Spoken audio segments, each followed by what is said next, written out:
gave himself, Mm-hmm. right? But how far does this love? Because people will say, love your sister, love your brother. But just as I say, if that person don't greet you or say something to you, they say they love you. Mm-hmm. Last week Sunday. Mm-hmm. This Sunday, because of something happened maybe during the week, they talk to me. So how is love? You know, like, okay, somebody said they love you. What is the difference between love and in love? Because like a married woman turned around and tell me her husband told her he loved her, but he not in love with her. So that means, as far as that part goes, that's not what he's interested in, the marriage aspect.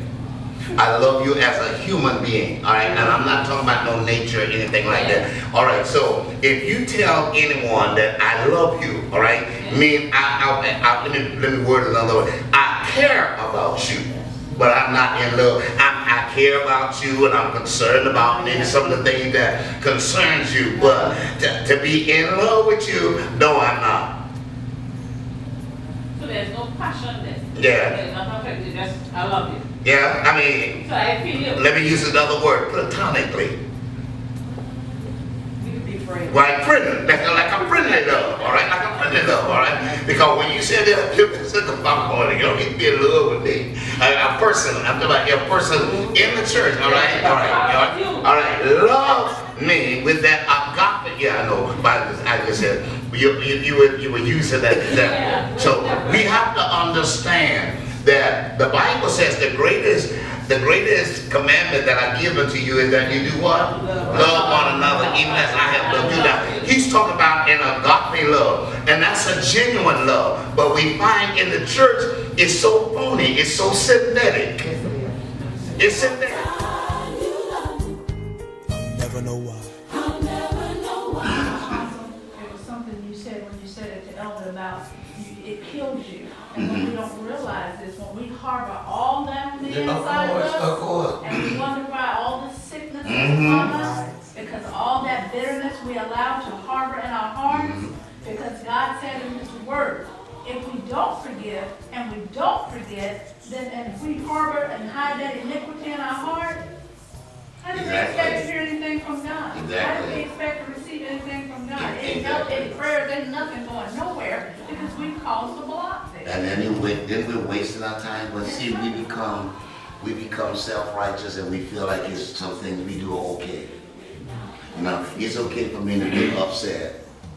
Where's the justification? Where's the justification? See, and that's why I say, that's why you hear me say many times that a lot of sickness in the world is simply unforgiveness. And now I know. Where something had happened, and let's say that board right there is white. And it's like, no, it ain't. It's black. It's black. And I keep saying, no, I know the fact. It's true. It's true. And now I got to forgive you. And it's been 50 days in marriage. And now I'm trying to have a forgiving heart. Then you even brought on the conversation about trust. And so it's like forgiveness and trust and all that takes time. Oh, it doesn't happen overnight. Oh, yes. And it's just showing how good God is. God listens to prayers. God listens to prayers. I came in here tonight and I got the word that I needed. All right. And I mean, all this just happened within today, and all these questions I had got, and y'all was just here just talking.